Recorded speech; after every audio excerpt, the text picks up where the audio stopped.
Starting today, the Rhode Island National Guard is going door to door in coastal communities looking for people who recently traveled from New York State, which now has more than 50,000 confirmed cases.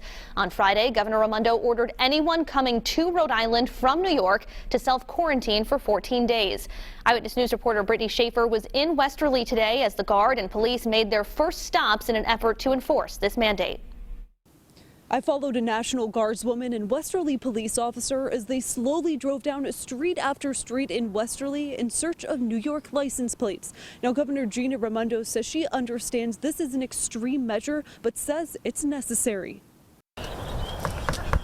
National Guard and Westerly police knocking on doors in coastal communities Saturday at homes with New York license plates. I think having a physical presence in these communities is very important. It shows how serious this is. Governor Gina Raimondo ordering all people traveling to Rhode Island from New York to quarantine for 14 days. Raimondo says Saturday hundreds of local and federal officials were asking residents with New York license plates questions about their travel while also telling them about the mandatory quarantine. In Westerly, a crew made 3 stops in 1 hour, even checking cars where the license plates were not visible.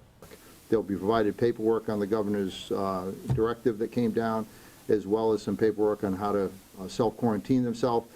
So we have 6 teams. There'll be 3 marked cars, police cars. To get past this, it's going to be a community response, and everyone kind of has to pitch in on this. So it's been urgent since day one, and we're just going to keep continuing to push the message and ask people to self-quarantine.